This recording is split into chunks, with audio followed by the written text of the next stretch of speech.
What's going on, you guys? Welcome back to Channel Anderson, and welcome to a very special video where we take a unique look at a unique product that I don't think you guys are going to want to miss. So right behind me, as you guys see, we have a product from a company called Uniclutch. Now, if you've never heard of them, don't feel bad. Us and their Mercedes niche probably would be one of the last to kind of venture into this area, but it is basically a twin disc setup that is universal to many applications, and it just so happens that they have something to offer us. Now, Uniclutch is a company that specializes in making basically a universal twin disc clutch kit. They have everything all the way from a base option, sport option, and right here we have their track version. Now, the clutch itself in this specification for the track is basically two ceramic discs inside of here, and it basically works as its own friction surface. So yes, it mounts to your flywheel, which we're going to cover that with a few different options over here, but it doesn't actually use the flywheel surfaces for friction.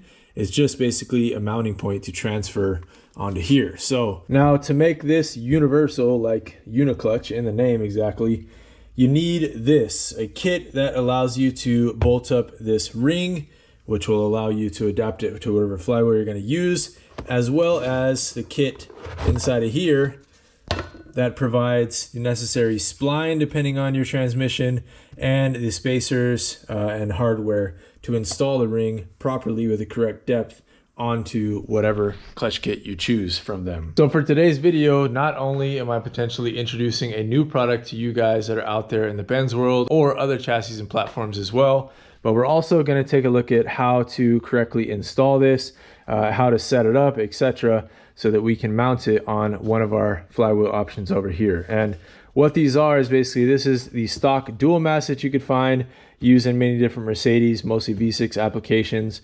And then you also have the possibility to use this on an aftermarket flywheel like you would find from our good friends over at the Kangaroos team. This is their 240 millimeter application, which is the same as a stock diameter dual mass flywheel.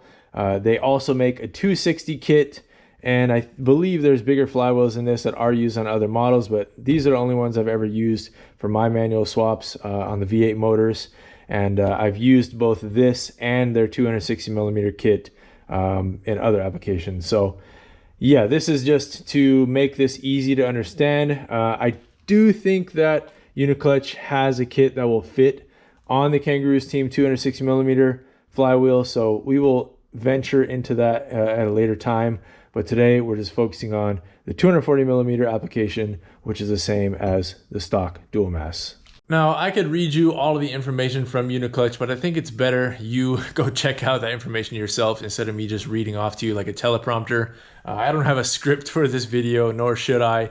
So we're just going to go through things as I kind of see them out of the box. And one thing I wanted to point out was the packaging is next level, to be honest. Like, take a look over here. This is what the actual clutch came in. Not only a beautiful box, but inside of there you will find their install instructions, which we're going to bust this open here in a second.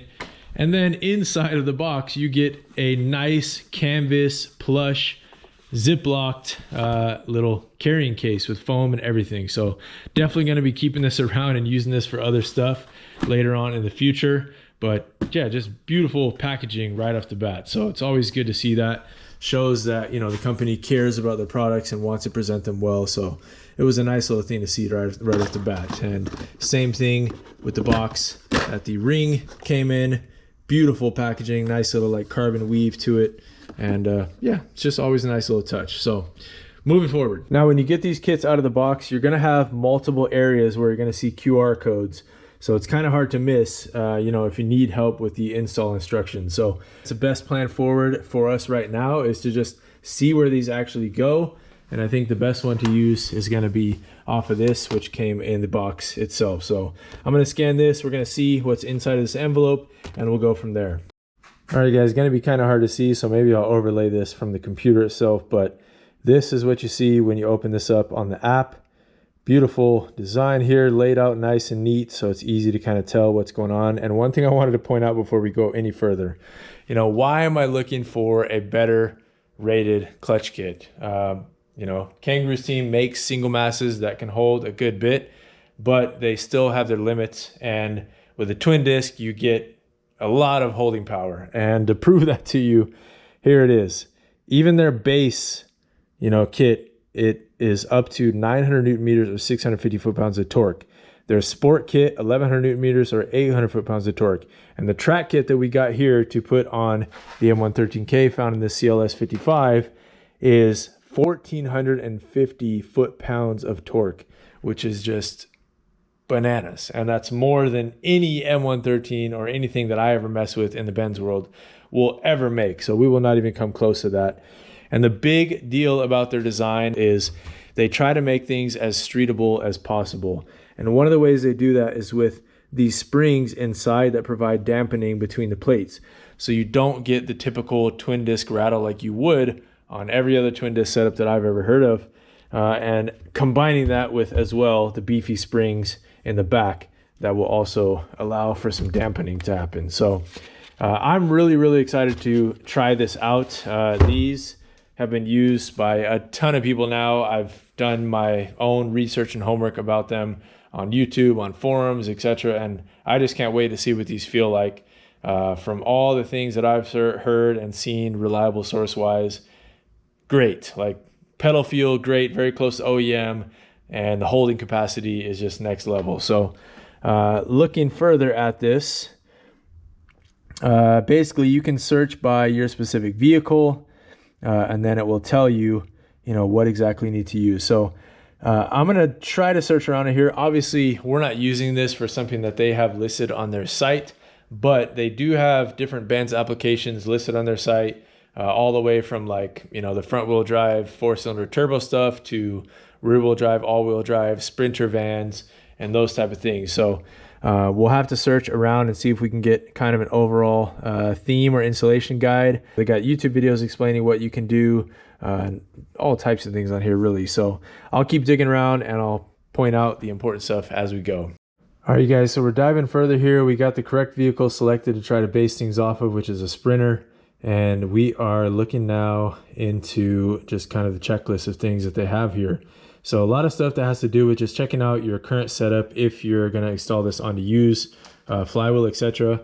That's one benefit to this setup, because it doesn't use a flywheel as a friction surface. You don't need to have a perfect surface on your flywheel. It can be a used flywheel.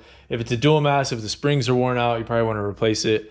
But single masses and things like that, you don't need to worry about the flywheel surface anymore because it's not using them for the friction. All right, so it's giving us basically steps on how to indicate things are in the correct spots. And then down here is really cool.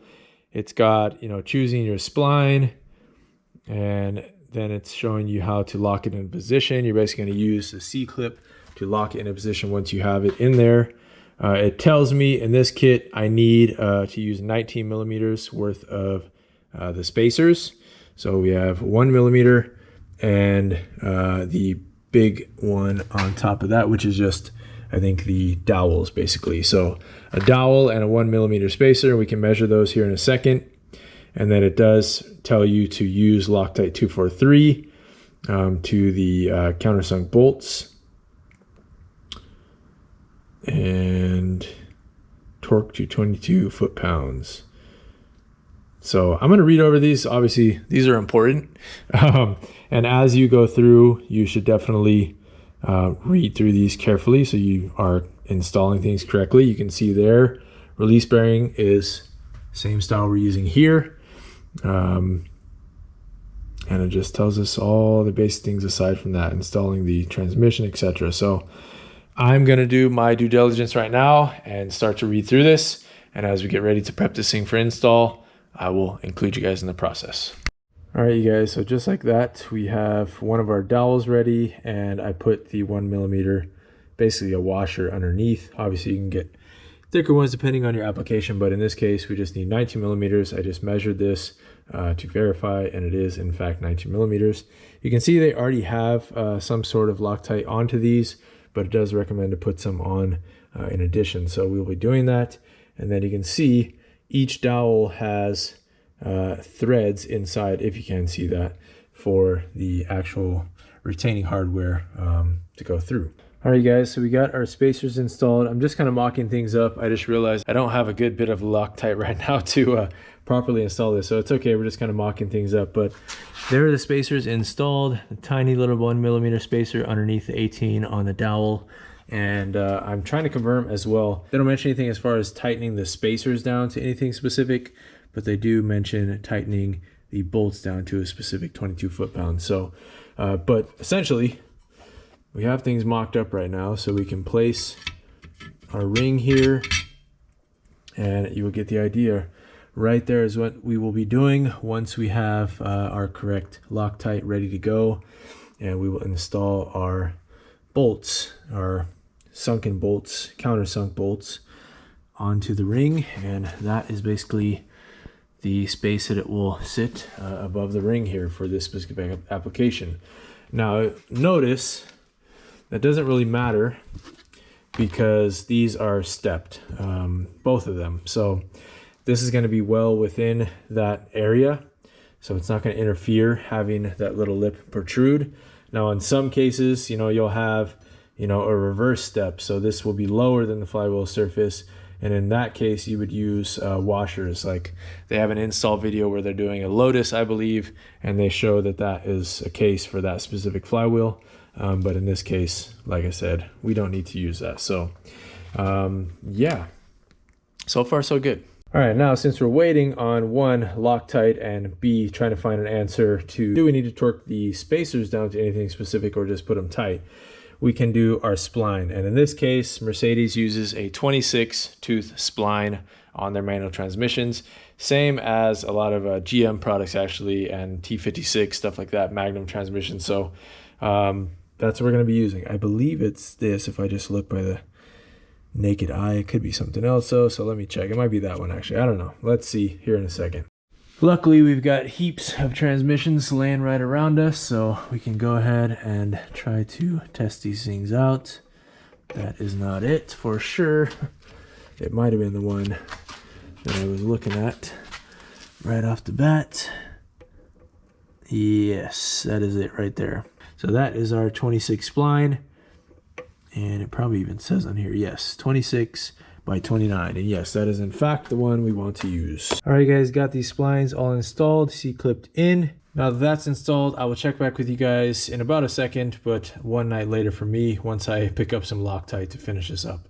All right guys, so like I said, it'd be a few seconds for you, but a night for me. So one day later, I confirmed with one of Uniclutch representatives that it is in fact the same torque specs for the bolts and for the dowels. So we're going to Loctite these dowels with the spacers and torque them down to 22 foot-pounds.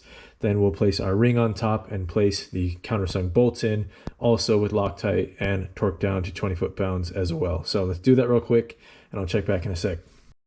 All right, you guys, just showing you real life right here. I was trying to tighten this to 22 foot-pounds on the bench up there, but I could not get it with just, it's kind of awkward holding a circular thing and trying to torque it down. So I use my welding gloves, which have a good bit of like friction against the concrete, and then just placed a piece of cardboard and set my foot on top of here and torqued each one of them down. So it didn't take much pressure. Once it got a little bit of resistance with the grip on here, then 22 foot-pounds is fairly achievable. So now we'll go ahead and set the ring down and torque those as well. I'm not gonna lie, that was a bit of a workout, but all of the countersunk hardware is now torqued down to 22 foot-pounds.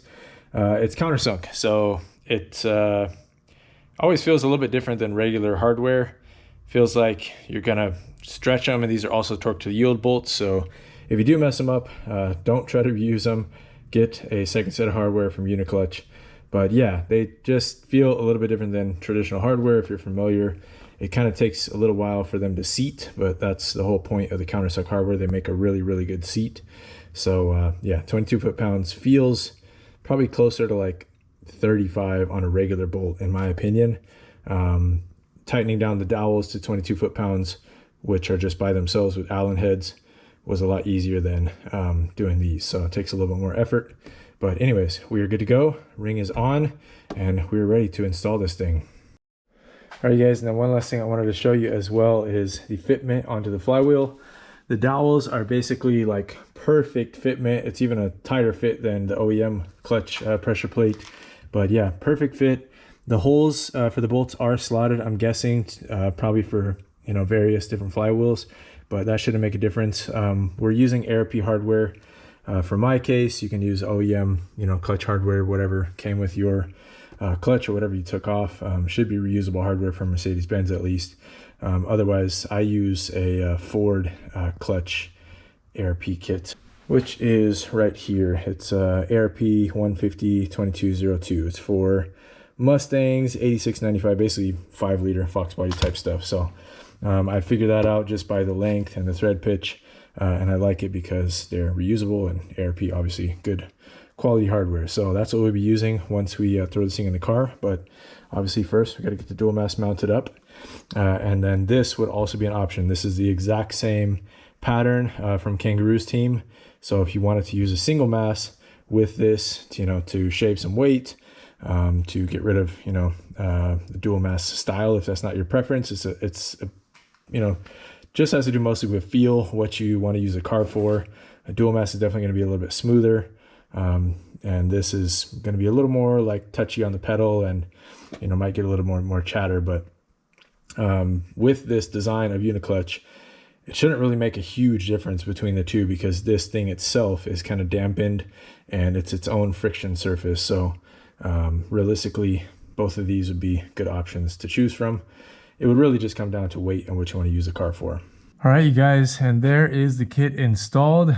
Sorry I didn't do a little time lapse on the install, but one-man crew, you know, and no tripod right now, so just doing it as I go. But this is it. It installed perfectly. Like I said, it fits absolutely mint on the dowels. The splines line up perfectly because of how well the fitment is on the dowels. And overall, I'm just really impressed with quality and everything as it went put together, and just all the pieces were really well designed, and can't wait to try this thing out. That said, huge thank you to Uniclutch for providing that kit for the channel, and hopefully more in the future as well. I'm excited to throw them into a few other builds that we have and will have in the future. So if you guys are interested, go check them out. Easy to find their website online. I'll link everything below. And if I do end up having a coupon code or something for you guys to use, of course, I'll link that as well in the comments and in the bio of this video. So appreciate you guys for watching. Stay tuned for a review later on in the future. Obviously, we got to drive it, see how it feels, put miles on it, and give you guys a review in that sense. This video is more so just introducing you guys to this product, especially for the people that are around in my channel that are in this kind of niche world of the BENZ, manual swaps, and things like that. So if you're coming from elsewhere, then maybe you just wanted to see what the kit was like, and hopefully I showed that to you guys okay too. But yeah, it was more so just a what is it, how to put it together, how to install it, and that's it. The review will come at a later video. So stay tuned. I will see you guys on the next one. Peace.